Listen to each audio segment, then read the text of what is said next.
অনেক দিন পর বেশ লাগছে বন ভ্রমণ। মাঝে মাঝে কাজের ফাঁকে এইসব জায়গায় এলে মন খুব ভালো লাগে। শুদ্ধ বাতাস, মাটির সোনা গন্ধ, পাখির কলতান, আহা।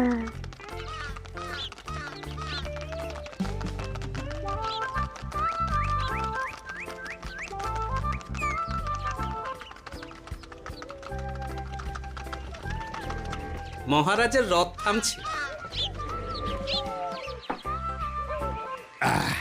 আমরা এইখানে বসে আজ রাজকার্য পরিচালনা করব। মন্ত্রী, তুমি ঝটপট এখানে বসার বন্দোবস্ত করে দাও। আমি এক্ষুনি ব্যবস্থা করে দিচ্ছি মহারাজ। এই এখানেই আমাদের বসার জন্য ছাউনি করে দাও। এক্ষুনি করে দিচ্ছি মন্ত্রী মশাই।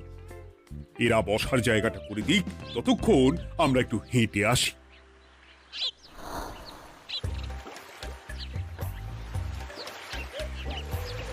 সকালবেলা হাঁটা শরীরের পক্ষে খুব ভালো মহারাজ।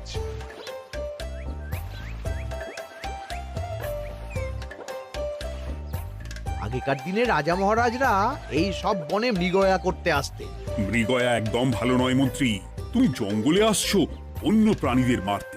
কেন মারবে? ওরা তো তোমার কোনো ক্ষতি করেনি। না, তা করেনি, কিন্তু তখন ওটা রাজা মহারাজাদের খেলা ছিল। শুনেছি আপনার প্রপিতামহ খুব ভালো বাঘ শিকার করতেন, অনেক বাঘ মেরেছেন। মন্ত্রী, তুমি একটা কথা হয়তো জানো না। আমার প্রপিতামহ শিকার করতেন, কিন্তু কোনো স্বাভাবিক জানোয়ারকে নয়। যে বাঘ মানুষ খেকো হয়ে প্রজাদের ক্ষতি করত, আমার প্রপিতামহ সেই সমস্ত বাঘদেরই মারতেন। এছাড়া উনি বন্য প্রাণী সংরক্ষণ করতে বড়ই ভালোবাসতেন।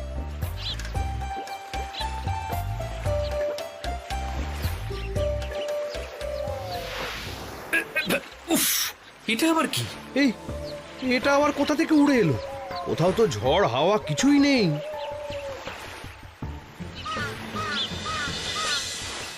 একটা ধাঁধা মহারাজ, এই কাগজে লেখা। ধাঁধা? পড়ো দেখি। জোয়ার ভাটা প্রভুর খেলা, ভাটা হবে হলে বেলা। ভাটা হলেই দেখা যাবে লাল রঙের এক পাথর পাবে। নদীর ধারে গর্ত করে যত্নে সাজাই কলস ভরে। হেথায় হোথায় ছড়িয়ে যাহা, অন্ধকারে জলে তাহা। ঢুকলে চক্ষু ঝলসে যাবে, হাতের কাছে ঘন্টা পাবে। ঠিক ঘন্টা বাজলে পরে পড়বে ঝরে থরে থরে। ঘন্টা যদি হয় ভুল, যেন তুমি হারাবে কুল। ঠিক ঘন্টা চিনতে হলে নকশা দেখো চক্ষু খুলে। সিন্দুক দেওয়ালে হাত দাও, আসল ঘটনা জেনে নাও। ওরে বাবা, খুব দীর্ঘ ধাঁধা। তা মন্ত্রী, তুমি কিছু বুঝলে? এটা একটা গুপ্তধনের নকশা। এর মধ্যে গুপ্তধন কোথায় আছে তার একটা ধারণা দেওয়া আছে। গুপ্তধন? ওটা আমাকে পেতেই হবে, পেতেই হবে। দেখি দেখি, একবার কাগজটা দাও। গোপাল, কাগজটা আগে আমার হাতে দাও, দেখি ভালো করে। এখন নদীতে জোয়ার চলছে গোপাল। একটু পরেই ভাটা শুরু হবে। হ্যাঁ, ভাটা না হলে কিচ্ছু বোঝা যাবে না। এখানে স্পষ্ট লেখা আছে, ভাটা হলেই দেখা যাবে লাল রঙের এক পাথর পাবে। তার মানে আমাদের ভাটা হওয়া পর্যন্ত অপেক্ষা করতে হবে। না, সময় নষ্ট না করে ধাঁধাটার সমাধান করতে শুরু করি। ভাটা হলে একটা লাল রঙের পাথর দেখা যাবে, এই পর্যন্ত পরিষ্কার আছে। বুঝতে হবে ওর পর থেকে। পড়ো গোপাল, চলো আমরা সবাই বুদ্ধি লাগাই। নদীর ধারে গর্ত করে যত্নে সাজাই কলস ভরে। এটার অর্থ, ধাঁধাটা মাথায় বসিয়ে নিয়েছি, এবার কে কি বলবে সেটা শুনতে হবে। চলো গোপাল, আমরা ধাঁধা যেমন যেমন বলেছি তেমন তেমন ভাবেই চলি। চলুন মহারাজ, এখন আমাদের দেখতে হবে লাল পাথর। কোথায় আছে লাল পাথর? চলো চলো সবাই, চোখ কান খুলে আমরা নদীর পাড় ধরে হাঁটি। আমি একটু তফাতে হাঁটি। গুপ্তধন আমাকে একা পেতে হবে। ভাটা হলেই দেখা যাবে লাল রঙের এক পাথর পাবে। আমাকে চোখ কান খোলা রাখতে হবে। লাল পাথর, নদীর চড়ায় লাল পাথর দেখতে হবে। লাল পাথর, লাল পাথর। ওটা কি? তো এই তো লাল পাথর, লাল পাথর। ওরা অনেকটা এগিয়ে গেছে, ওদের আমার দিকে নজর নেই। এই সুযোগ একা একা গুপ্তধন নিয়ে পালাবো। আহ, এ, এ।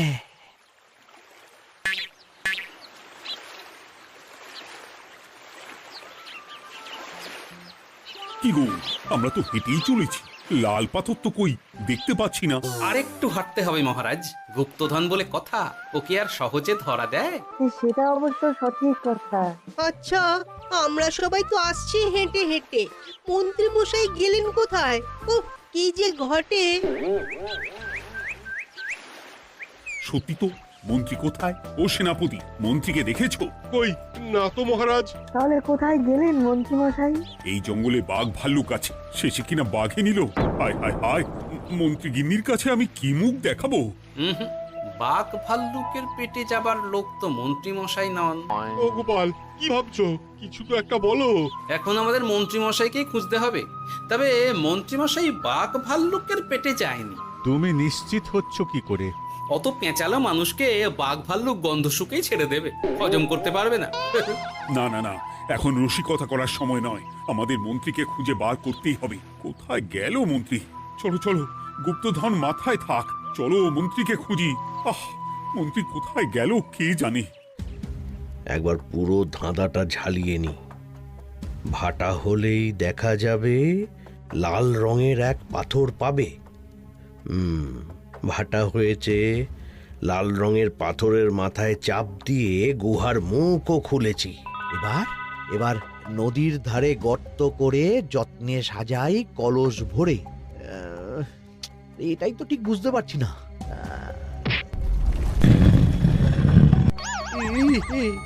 এই রে, এবার কি হবে?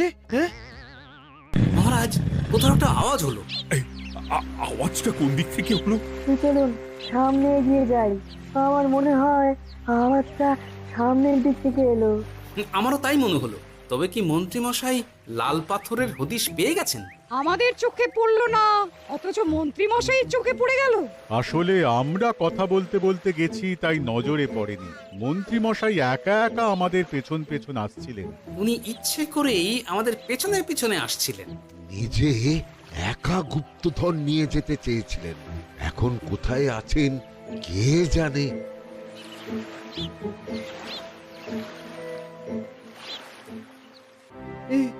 অন্ধকারে কিছু দেখতে পাচ্ছি না তো। ধাঁধাতে কি ছিল? হ্যাঁ, কি ছিল? হেথায় হোথায় ছড়িয়ে যাহা, অন্ধকারে জলে তাহা, ঢুকলে চক্ষু ঝলসে যাবে, হাতের কাছে ঘন্টা পাবে। পেয়েছি পেয়েছি, ঘন্টাটা পেতে হবে। ঘন্টা।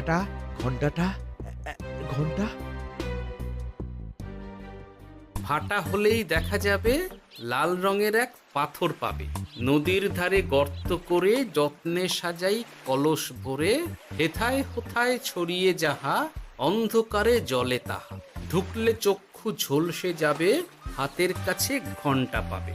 ঠিক ঘন্টা বাজলে পরে পড়বে ঝরে থরে থরে, ঘন্টা যদি হয় ভুল যেন তুমি হারাবে কুল।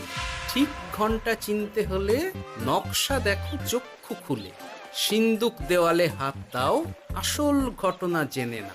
এবারে ভালো করে ঠান্ডা মাথায় ভাবতে হবে। ভাটা হলেই দেখা যাবে লাল রঙের এক পাথর পাবে। সেই লাল পাথরটাই তো খুঁজে পাওয়া যাচ্ছে না, অথচ মন্ত্রী মশাই খুঁজে পেলেন। আওয়াজটা কোথা থেকে আসছিল? এই কাছে পিঠে এই কোথা থেকে আওয়াজটা আসছিল।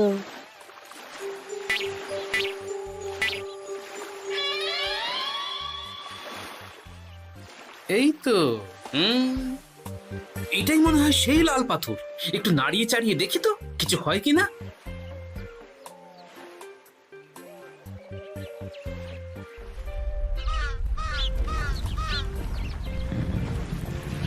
এই তো, কাজ হয়েছে। এই তো সুড়ঙ্গ। আপনারা নিচে নামুন। আপনারা কি দেখছেন সেটা বলবেন মহারাজ। সবাই যদি নেমে যাই, যদি কোনো কারণে সুড়ঙ্গের মুখ বন্ধ হয়ে যায়, তাহলে আর আমরা বাইরে বেরোতে পারবো না মহারাজ। গোপাল ঠিকই বলেছে, আমরা দুজন বাইরে থাকি। মহারাজ, আর একটা কথা, কোনো ঘন্টায় হাত দেবেন না, মনে আছে তো?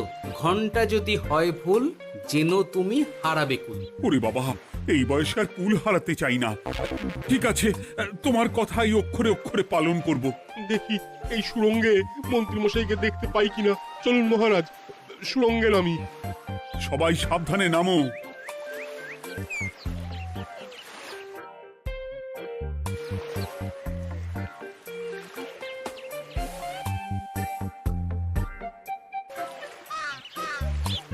মহারাজ, ওখানে কি কি দেখতে পাচ্ছেন? ওখানে কি মন্ত্রী মশাই আছেন?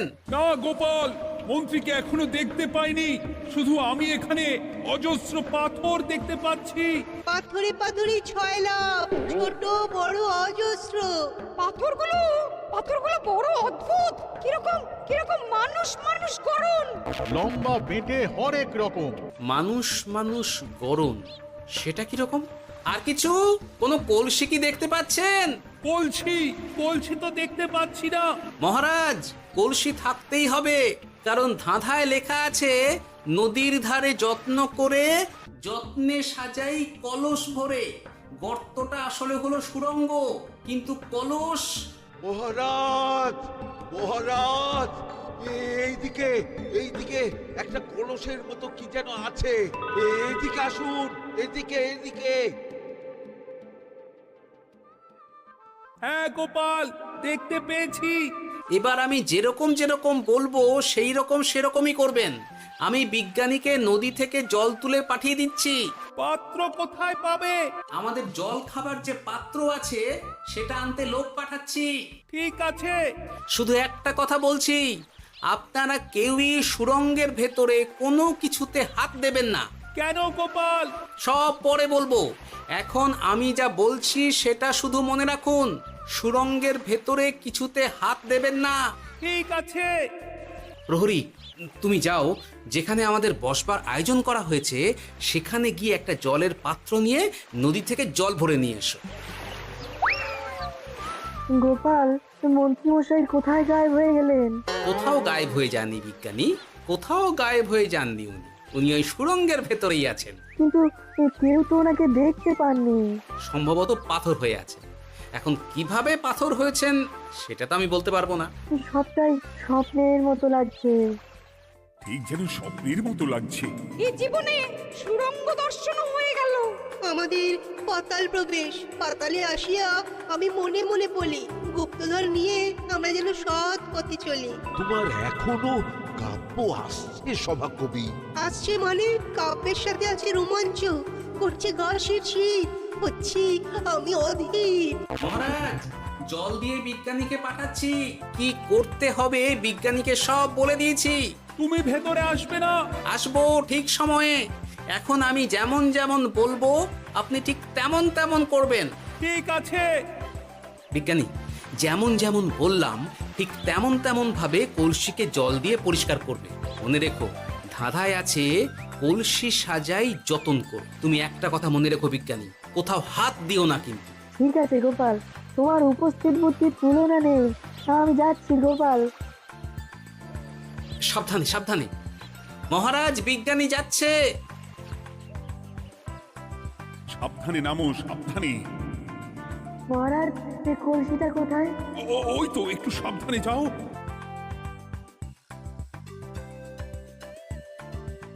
বিজ্ঞানী, কলসির দেখা পেয়েছো? পেয়েছি পেয়েছি পেয়েছি। এবারে কলসিটাকে ভালো করে জল দিয়ে ধুয়ে দাও। কলসির আলোয় সুড়ঙ্গ আলোকিত গোপাল। এরপর কি? ভালো করে দেখুন মহারাজ, কোথাও ঘন্টা দেখতে পাচ্ছেন কিনা। ঘন্টা? একটা তো নয়, সার ঘন্টা, অনেকগুলো ঘন্টা। সাবধান, ঘন্টায় হাত দেবেন না, শুধু দেখুন।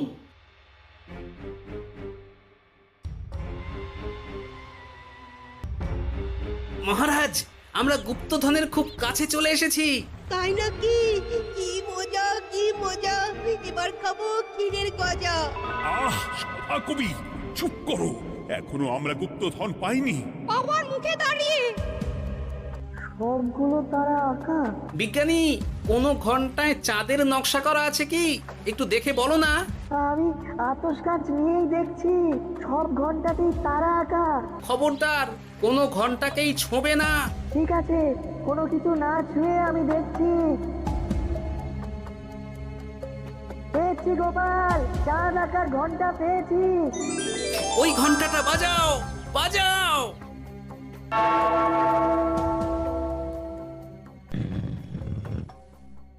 গুপ্তধন পেয়েছেন মহারাজ? বাঁচাও, বাঁচাও, বাঁচাও। বাঁচান মহারাজ, বাঁচান বিজ্ঞানী, মহারাজ, মন্ত্রীর গলা পাচ্ছ না? মহারাজ আমি পাথর হয়ে আছি, আমাকে মানুষ করুন মহারাজ। তুমি তো মানুষই ছিলে, হঠাৎ করে পাথর হলি কেন? মহারাজ গুপ্তধন পেয়েছেন? পেয়েছি, তার সাথে মন্ত্রীকেও পেয়েছি। মন্ত্রী এইখানে কোথাও পাথর হয়ে দাঁড়িয়ে আছে। দাঁড়ান মহারাজ, এবার আসছি। সাবধানে এসো। আমি ভেতরে যাচ্ছি, বুঝলে? যদি কোনো কারণে দেখো পাথরটা গুহার মুখটা আটকে দিয়েছে, অমনি তোমাদের কাজ হলো পাথরটাকে ছুঁয়ে ফেলা, বুঝলে? ঠিক আছে গোপাল দাদা। আমার মনে হয় বিপদ আর কিছু ঘটবে না, তবুও সাবধানের তো মান নেই। ঠিক আছে, তুমি নিশ্চিন্তে ভেতরে যাও। বাঁচাও, আমাদের বাঁচাও, আমাদের সবাইকে মানুষ করুন। আমাকে মানুষ করুন মহারাজ। আপনাকে তো মানুষ করা হবে মন্ত্রী মশাই। আগে বলুন আপনি পাথর হলেন কি করে? ও মনে পড়েছে, ধারার শেষ লাইন, সিন্দুক দেওয়ালে হাত দাও, আসল খবর জেনে না। সত্যি গোপাল, তুমি না থাকলে এই এত কিছু আমাদের সবার কাছে অজানাই থেকে যেত।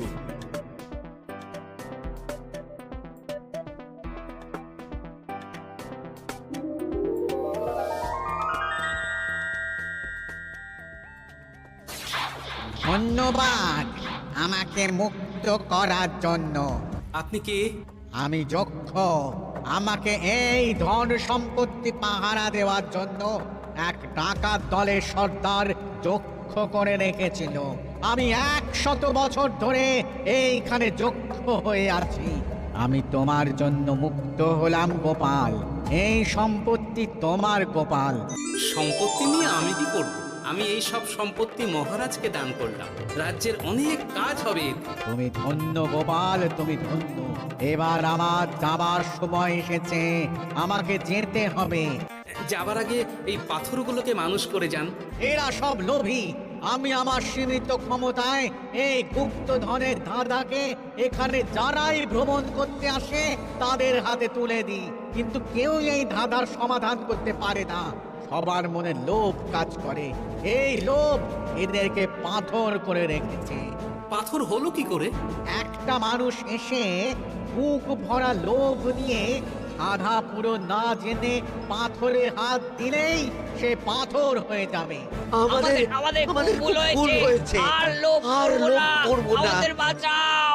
আমাকে মুক্ত করে দিন, আমার খুব ভুল হয়েছে মহারাজ, মুক্ত করে দিন আমায়। তুমি এখানে আগে এসেছিলে, তাই তো আগে এসে ভাবলে নিজেই একা একা গুপ্তধনকে হরপ করে দেবে। এদিকে তোমাকে না দেখতে পেয়ে আমাদের কত চিন্তা হচ্ছিল। যারা লোভী তারা কারো কথা ভাবে না, শুধু নিজের কথা ভাবে। আমাকে আর একটা সুযোগ দিন, আমি আর লোভ করব না মহারাজ। ও, তোমার কথার কোনো দামই নেই। না মহারাজ, আমাকে আর একটা সুযোগ দিয়ে দেখুন, আমি আর লোভ করব না, আমাকে মানুষ করুন মহারাজ। আমাদের সবাইকে মানুষ করুন, দয়া করে মানুষ করুন। যক্ষরাজ, এদের আপনি ক্ষমা করে দিন। ঠিক আছে, তোমাদের আবার মানুষ করে দিচ্ছি।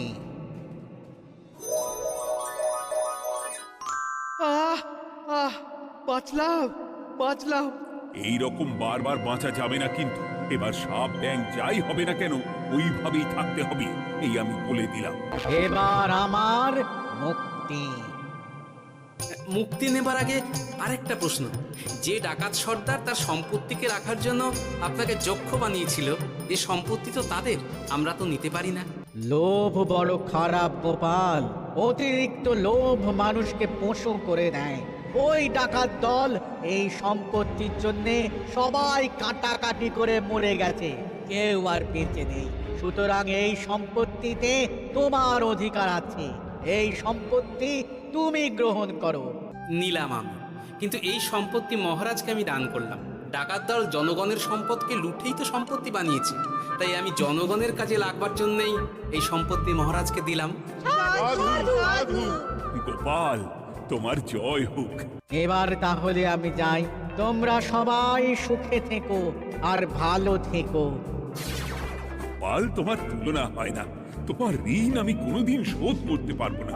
তুমি কৃষ্ণনগরের জন্য যা করলে তা ইতিহাসে লেখা থাকবে। না মহারাজ, আমি এমন কিছু করিনি, এই কাজ সবাই করবে। জয় গোপালের জয়, জয় গোপালের জয়, জয় কৃষ্ণনগরের জয়। জয় কৃষ্ণনগরের জয়।